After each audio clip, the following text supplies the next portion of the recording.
Ladies and gentlemen, welcome back to Ms. TV Total Football. This one is a bizarre one, man. It really is. Ladies and gentlemen, the latest is Victor Osimhen. Victor Osimhen returns to Galatasaray. So many options that were looming around. Obviously, the biggest one was Al Hilal, and he's been linked with many other European clubs all throughout this so far the window that's been open.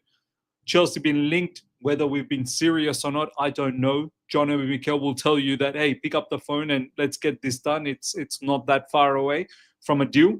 Manchester United has been linked. Arsenal has been linked, although Arsenal more linked with Gyökeres and Sesko. But ultimately, ladies and gentlemen, Osimhen returns to Galatasaray. He wants Galatasaray. We don't know the ins and outs of what the personal terms looks like, but he's apparently agreed on personal terms. I mean, I don't know what to believe with Osimhen. Was he really looking out for more money? Because Al Hilal, ladies and gentlemen, they were literally throwing money. And you've seen how good Al Hilal is in this Club World Cup. We've seen how good they are, right? Someone like Osimhen going to Al Hilal, I don't think the levels would have been less. He would have maintained the levels unless he really wants to stay in European vicinity and compete in the Champions League. And I don't know, like Turkish league, how are they doing this? The money that's being thrown around apparently to Napoli to purchase him, somewhere approximately about 60 million. I just didn't know Turkish club had that type of money available to do business. But Fenerbahce is doing business, Besiktas is doing business now. Galatasaray, are these Turkish clubs wanting to show some form of confidence, some form of gusto, basically, in these European competitions? Maybe they are. They want to try and, no, I wouldn't say dominate, but they want to try and leave their imprint in these competitions, especially in the Europa League. Whoever's involved in the Europa League, I'm pretty sure these Turkish clubs want to do their level best. I think Galatasaray, correct me if I'm wrong in the comment section, ladies and gentlemen, they probably are in the Champions League. They should be in the Champions League, and maybe the ambition is to do well in the Champions League and perhaps go into the next round after the league stages that we've seen, the initial inauguration of the Champions League competition last season. You get the initial league stage and then you move on to the second round and so on and so forth. So, ladies and gentlemen, let's have a look at the news. This is the latest coming from Fabrizio Romano. More on Victor Osimhen and Galatasaray's story from earlier today. Personal terms are agreed until June 2028. So he's got a 3-year contract. Victor said yes to Gala once again. So he was already in Galatasaray. For all the people that might not know, he was on loan from Napoli to Galatasaray. He had a stellar season at Galatasaray. And he's there again, this time on a permanent basis, 3-year contract. I wonder what the wages are, because this is where the confusion is. A lot of people are like, oh, his wages, he wants a lot of money, he's demanding a lot of money. Al Hilal threw a lot of money, a ridiculous level of money. And he said no, and now he's back. And I don't know how much Galatasaray are able to pay. Maybe Galatasaray are a rich club. Maybe they got a lot of money to spend. It now depends on Galatasaray and Napoli to get deal done after an initial 55 million euros bid, after Al Hilal offered to pay 75 million release clause, because the release clause is 75 million. Galatasaray are looking to pay 55 million euros.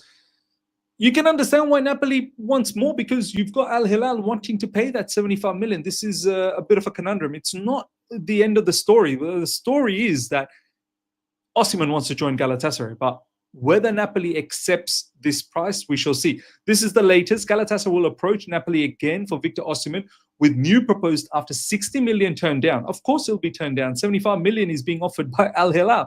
The agreement with Osimhen is done until June 2028, but Napoli won more than 60 million euros and also won better payment terms. Talks continue. We shall see what happens here. One thing's for certainty: Osimhen wants Galatasaray. I think Napoli wants the money Al Hilal are offering. So still a lot of confusion around this, but I do want to know what his personal terms are looking like. So ladies and gentlemen, let me know. Let me know your thoughts about Osimhen to Galatasaray.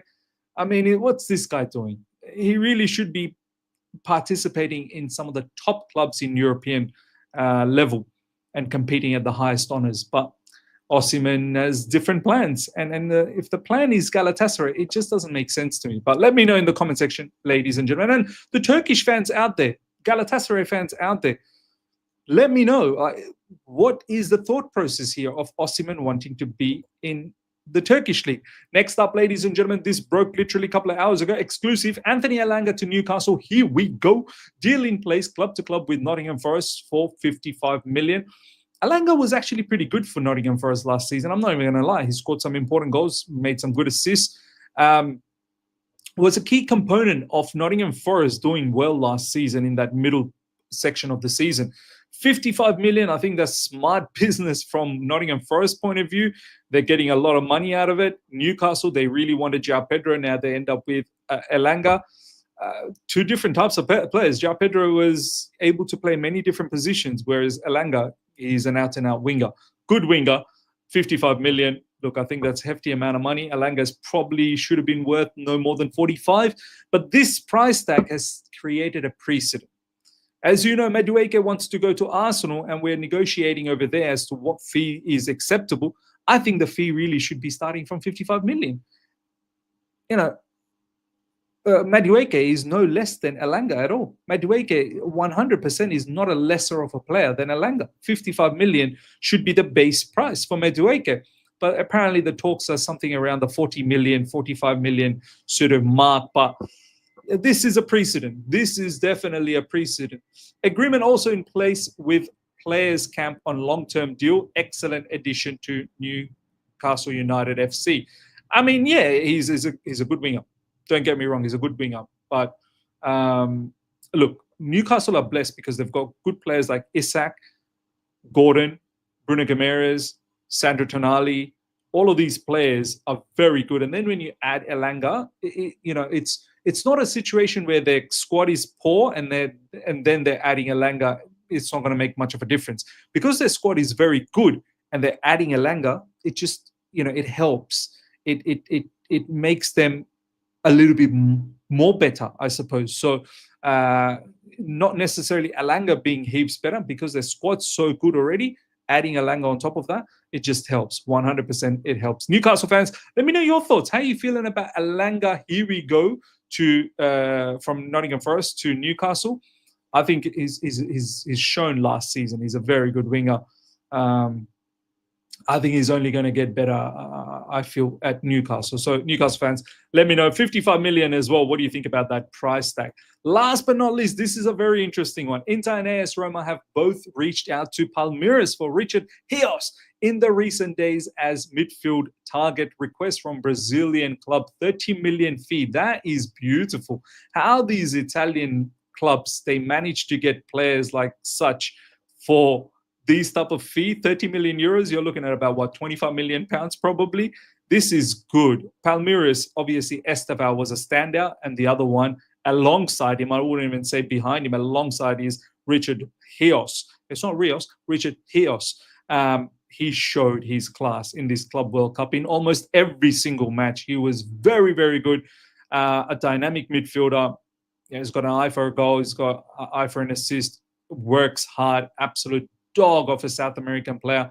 I think this will be a fantastic addition for Roma. And then eventually down the track, watch out. I'm sure a big club will come and get him, and Roma will clean up. They'll probably double, triple their money down the track, at least double their money down the track. So great news for Roma. If it does happen, they're in conversation. Well, Inter and AS Roma have both reached out. So let's see where he ends up going.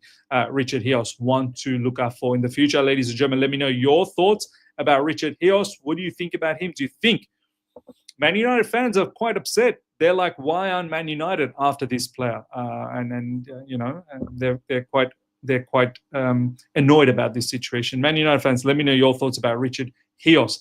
Smash up the like button if you're here for the first time. Subscribe, hit the bell notification to stay in touch with all my content. Till next time, take care. See ya. Bye.